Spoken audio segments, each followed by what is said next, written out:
What's up, guys? It's your girl Nosipo here, and I'm back again with another reaction for you guys. Today, I'll be doing Mr. Nightmare's 5 disturbing true Home Alone stories, and I hope you guys are going to enjoy this reaction. I'm looking forward to it. Please don't forget to subscribe, like, comment, and hit that notification bell, guys. If you are new to this channel, welcome. And if you've come back to watch another reaction, another video with me, guys, or watch me react to this video, thank you for coming back. Let me not talk too much, guys. Let's get right into this video because I'm excited.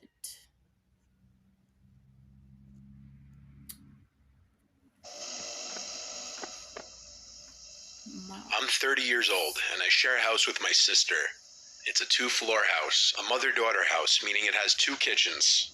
My sister takes the downstairs, I take the upstairs. My sister isn't home a lot because she often stays with her boyfriend who lives 20 miles away. Like I said, I'm 30. I shouldn't let being home alone ever freak me out.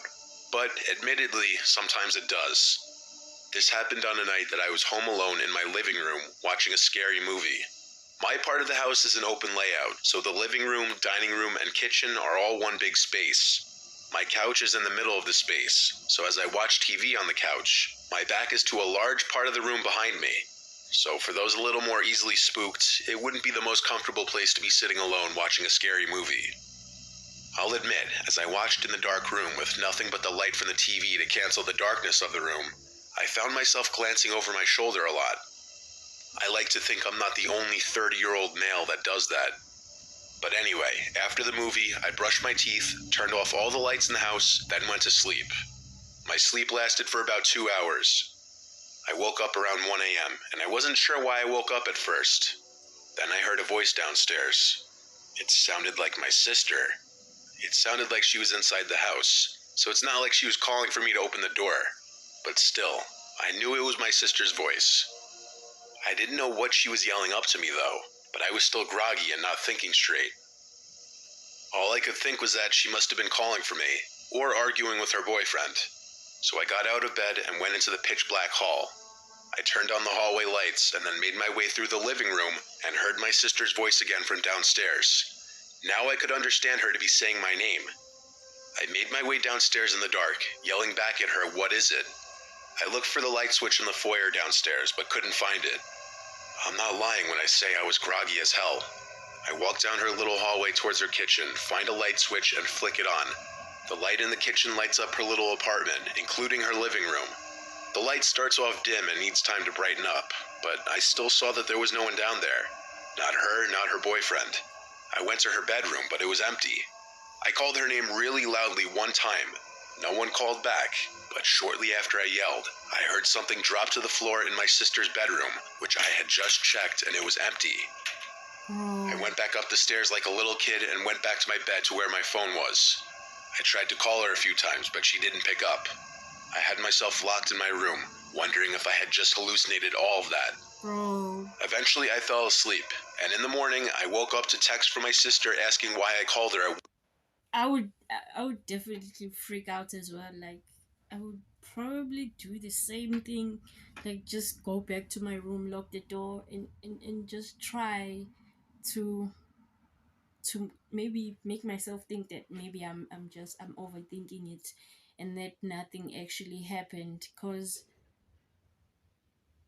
there is absolutely no logical explanation for you to hear your sister's voice, and then when you get there, there's nobody there, and when you checked her room, she's not there, but then when you leave, something falls.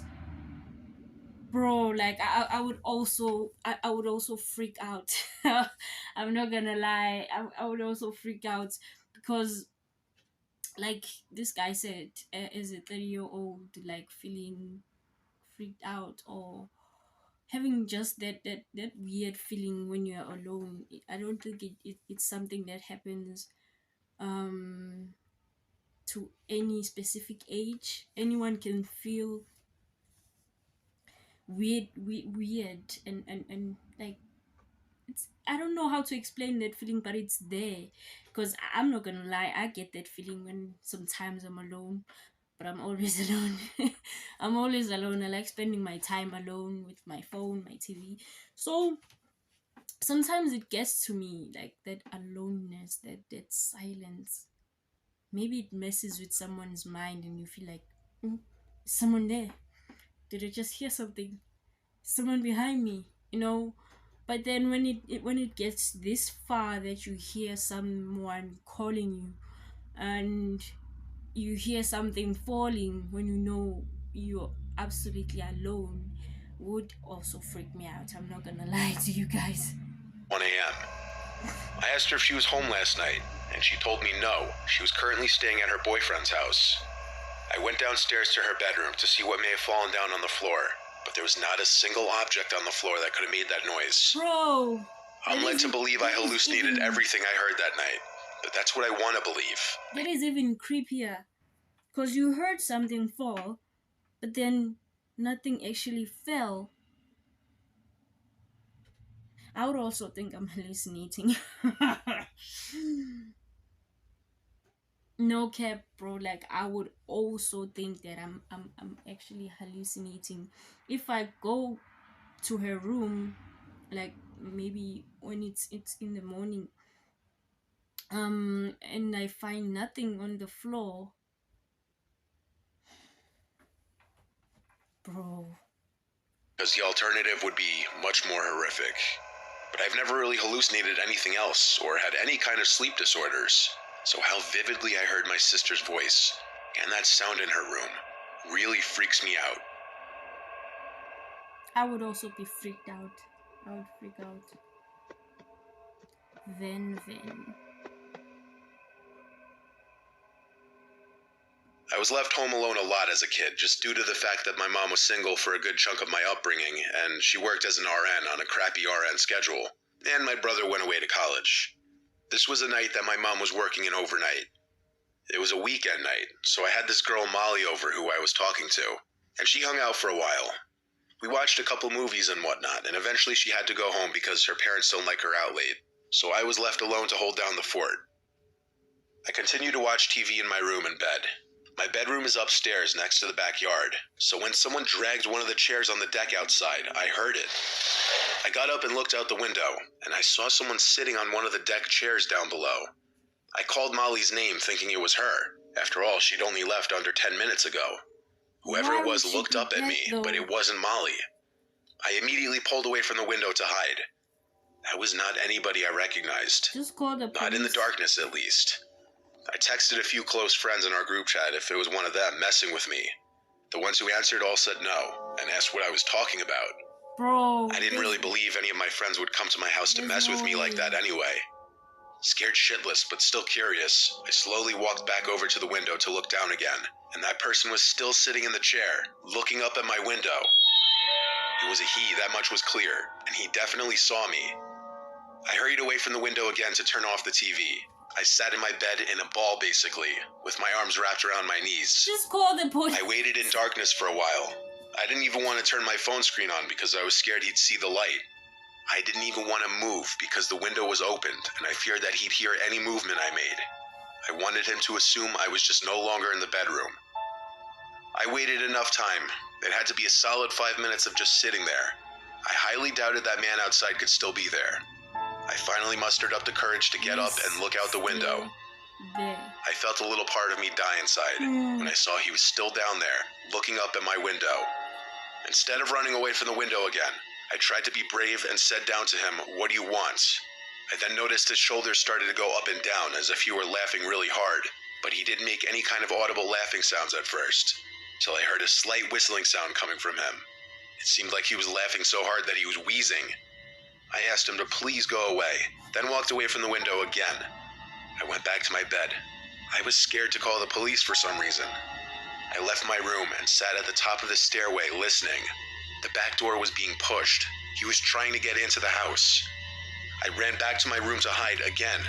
I was 14. I didn't know what else to do. Just call the police. Eventually, I heard the front door's doorknob being fiddled with, and the man trying to push the front door open as well. He gave up quickly, thank God. I closed my bedroom window and curtains. If our doors weren't locked, I could have been killed easily. I was skinny and weak when I was 14 and definitely not a fighter. I didn't leave my room again that night until my mom got home around 9. I told her what happened, and her reaction was angry at me for not calling 911. And in hindsight, that was very stupid of me. One of the many things I did, or rather didn't do at a young age, that I question greatly. Bro, like, you could have just called the police. Just, what if this guy was actually able to get inside the house? Would have broken down the door or something. Because by the way that he was like just sitting there laughing or whatever that he was doing wasn't a good sign that this person was in the right state of mind. And for you not to call someone for help, like, bro, I'm still like, what the actual fuck, bro? Your mom has every right to be angry at you for not calling 911 when you knew that you could be, like, you were in trouble. Not that you could be in trouble, you actually were in trouble, and you and your ass didn't call the police, bruh. You don't value your life, eh? Victor.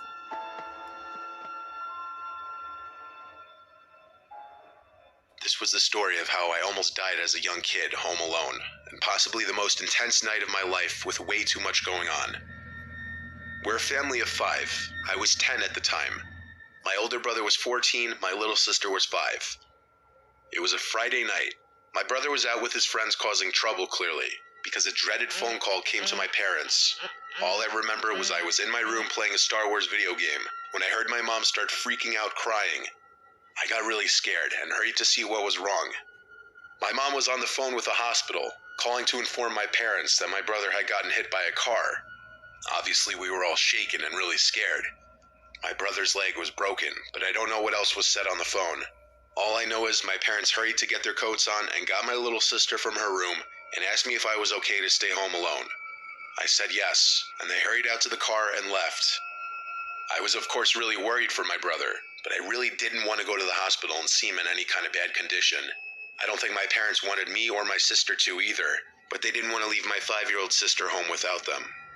It's worth mentioning my brother recovered just fine, as his injury is no longer relevant to the story, other than it being the reason why I was left home alone on a Friday night. Before my dad left, he was trying to calm down my mom, telling her he was going to be okay. So seeing my dad like that made me feel better. I had a feeling my mom was just being overdramatic like any mom would be. I continued playing the Star Wars game for a couple more hours when I heard the front door open. I had my bedroom door closed. By this point, it was easily past midnight and past my bedtime, so I turned off the TV and PlayStation and crawled into my bed with my Game Boy. I tried listening to hear my parents' voices, maybe hear if my brother was with them or just hear what they were saying, but I didn't hear anything. After a few minutes of not hearing them even come up the stairs, I had a feeling something was wrong. I went to my door and quietly opened it, then walked over to the ledge and banister that overlooked the living room. The lights were off, but there were 3 tall people standing in my living room. They weren't my family. I was so petrified that I was frozen for a second before I could quietly walk back into my room and shut the door as quietly as I could in my trepidation. But it wasn't quiet enough, and I knew it. They had to have heard the door click shut, even if just slightly. I hurried to my closet door, opened it quietly, stepped inside, then shut the door. I had myself sitting behind a bunch of the boxes and bags of clothes that were stuffed in my closet. I was actually pretty covered from view. There was this short period that felt like forever that I was anticipating my bedroom door open, and it did. And at that moment, I knew I was going to die. I heard footsteps walk into the room. I couldn't tell how many people. It may have been 1, it may have been 2. I heard the footsteps move to my bed. Then I heard my covers being played with. Then silence. Then more footsteps towards the closet door. Then silence for a few seconds. And then the closet door opened. My heart was in my throat by this point. All I did was sit quietly and hold my breath. The door was open for a really long time, but I didn't look up. I didn't move. It had to be a good 20 seconds of silence before the door closed again. Footsteps walked away from the door, then out of the room. I finally looked up, and I just realized, from where I was crouched down behind the bags and boxes, I may have been visible to that person. It wasn't until probably an hour that I heard my parents return. I ran downstairs to them. The front door was left ajar by the people who broke in, and they had stolen a number of valuables from our house. It was a night that just went from bad to worse for our family. My parents were in such a rush when they left for the hospital that they apparently didn't even lock the door. Oh. I was lucky to have not been killed or kidnapped. I look back now and really wonder if the person who opened the closet and just stood there for 20 seconds saw me hiding in there. Maybe he was just a guy that came to rob a house, not to kidnap or hurt a child. Or maybe he just didn't see me and I just narrowly escaped death or injury. I honestly don't think that whoever opened the door to the closet didn't see him.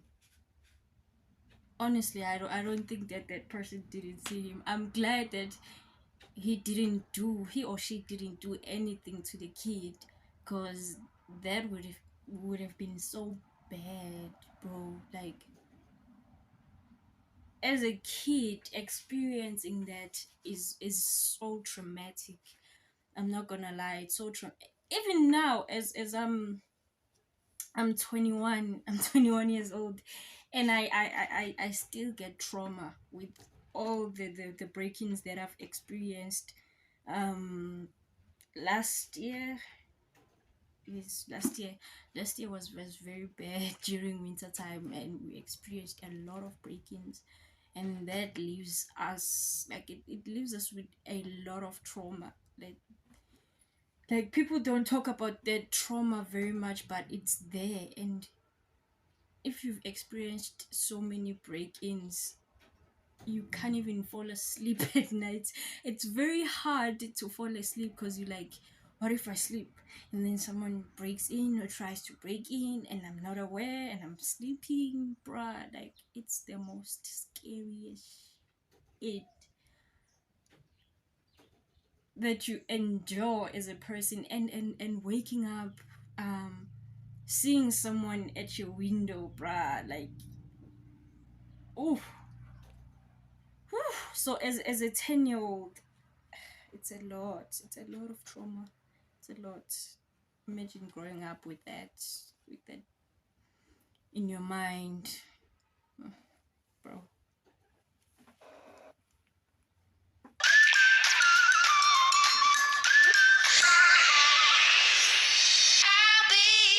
Nah.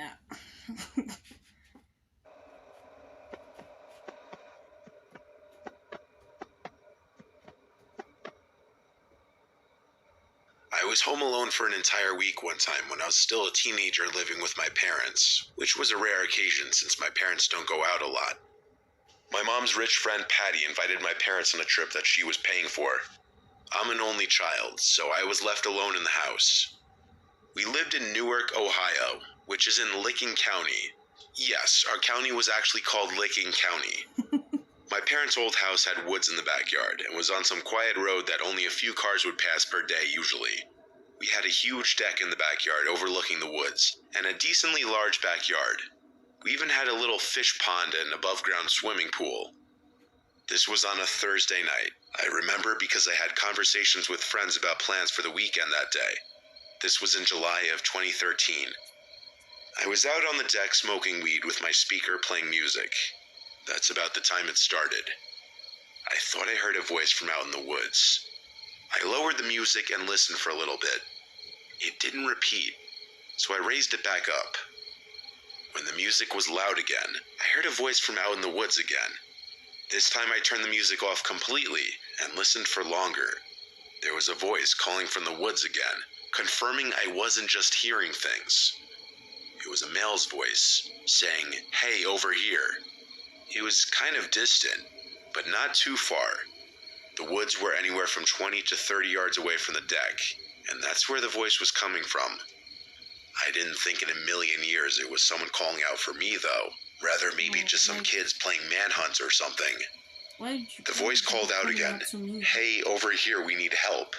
This time I Huh? realized the voice was too deep to be a kid. And when a voice yells out, "We need help," obviously that'll always be slightly concerning. I was getting a little bit uncomfortable now, because now I was questioning if these yells were directed at me. Now I heard the voice yell, "Straight in front of you, please come help us." And the voice was coming from straight in front of me in the woods. Now I had a feeling this was directed at me. I reluctantly called back, "Who is that?" And they responded, "We just need help, we're stuck in the woods." I called back, "What does that mean?"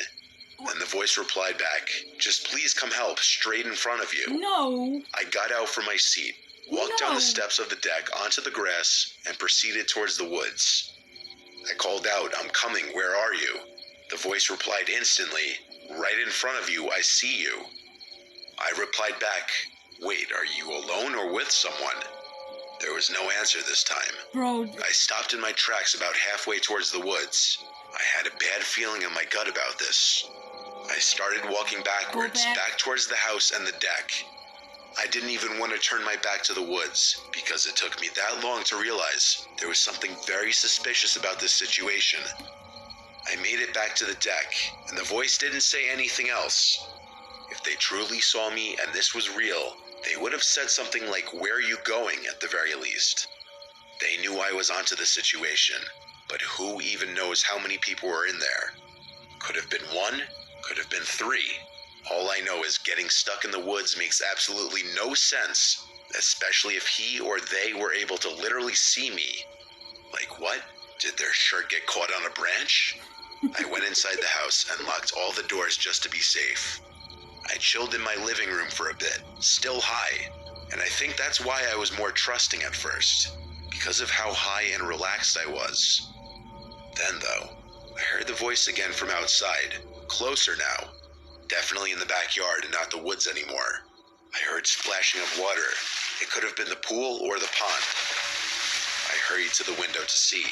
I didn't see anyone at first, but then the voice called, "I see you," with a laugh. I noticed him. It was one guy. I noticed him. It was one guy, at least one guy visible. He was hidden behind the pool on the other side, and I could only see his head. It was just too dark to make out anything besides his dark, medium-length hair. I closed the blinds and tried to ignore it. Maybe he'd lose interest if he saw I wasn't entertaining him. He was probably a sick, deranged person who enjoyed messing with people, so I didn't want to give him what he wanted. But my breaking point was when there was a horrible, aggressive banging on the window where I had just closed the blinds, and on the other side, the guy was screaming help. I screamed at the top of my lungs to "Fuck off, you freak, the police are coming." I screamed it over and over, trying to make myself sound crazier than him. I heard him start to laugh on the other side of the glass. His laughing started to fade away as I assume he walked away. I sat back down on the couch, trembling, shaking, out of breath. I sat there for a while, and it seemed like the guy had really given up. I still got a good night's sleep that night because weed helps me sleep. I wonder if I would have handled that situation any differently if I wasn't high, though. The situation made me more paranoid about who I opened my door to. Bro, like, these people are not even thinking about the police. They're not thinking about calling somebody, because this person,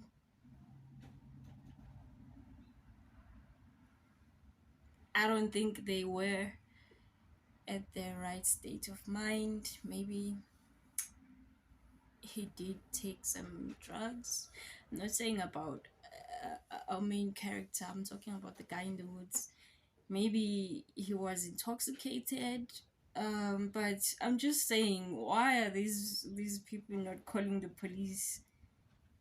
Because this was obviously harassment. He was harassing you, and you're not even thinking about calling the police. Bro, no.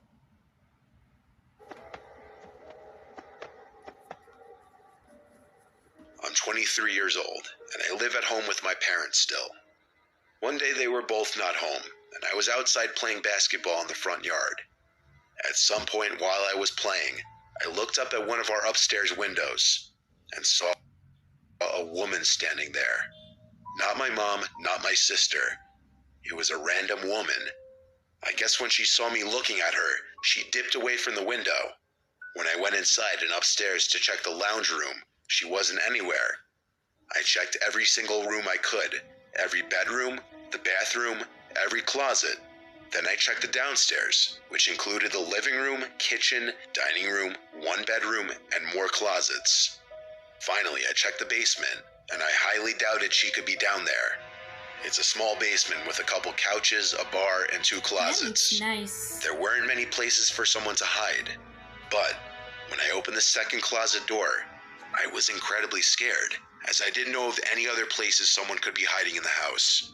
This was the last unchecked spot that I could think of. I yanked the door open as if I were ripping off a band-aid, and like I did with the closet before this one, I right away pushed myself into the closet just in case that woman was in there and I'd have the jump on her. But all I pushed myself into was a bunch of coats and coat hangers. I was so confused. I wasn't going to question my sanity, though. I definitely saw that woman, and I knew it. It wasn't the kind of thing you would just so vividly imagine. I went back to the middle floor and screamed very loud that whoever was in the house needs to get the F out.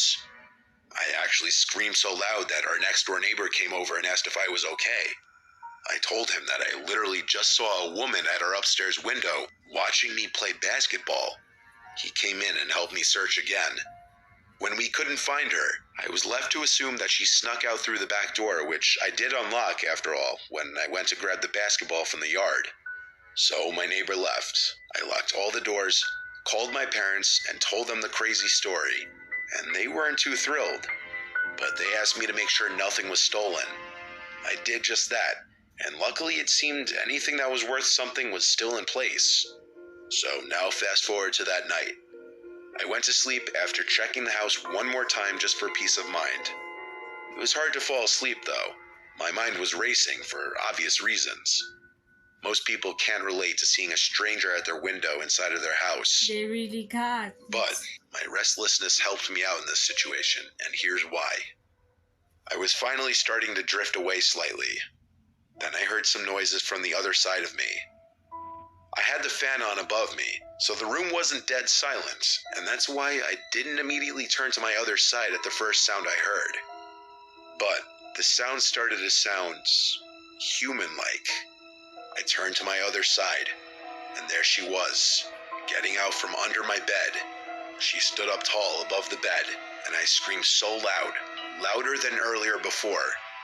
I jumped out of my bed and tackled her to the floor and had my hand around her throat, asking her who she was. My doorbell rang, my neighbor again. I picked the tall, dirty-looking woman up off the floor and dragged her to the front door with me as she struggled and scratched at me. I still have 2 scars on my right arm from her claws. I opened my front door to my neighbor again, and he let himself in and helped me restrain the woman. This was when I called the police. The whole time we waited for the police, the woman was screaming and cursing at my neighbor and I, threatening us too. The best way to put it, she looked and acted like a meth head currently suffering from withdrawals. When the police arrived, one of the officers knew exactly who the woman was. They had dealt with her multiple times before. Her name was conveniently Karen. It was satisfying to watch her be brought into the back of the police car. I let my neighbor know how grateful I was for him coming so quickly to help. And that night, my mind continued to race. But instead of being completely freaked out, which I still was a little, I felt this overwhelming feeling of satisfaction. And I can't fully explain why.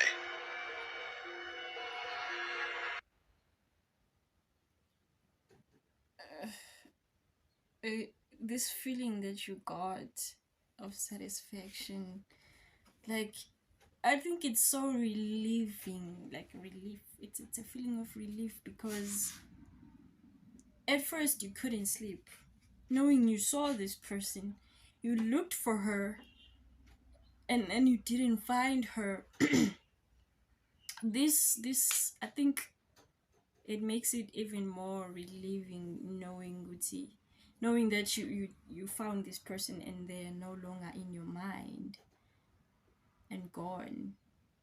Cause like, bruh, it's very like I would have been so scared. Someone just coming out of my bed, under my bed, and whoa, there would have been a lot. I would have screamed a lot as well. Like, oh. But guys, I enjoyed this video so much. I hope you did as well. Don't forget to subscribe, like, comment, hit on the notification bell, guys. I would really appreciate it.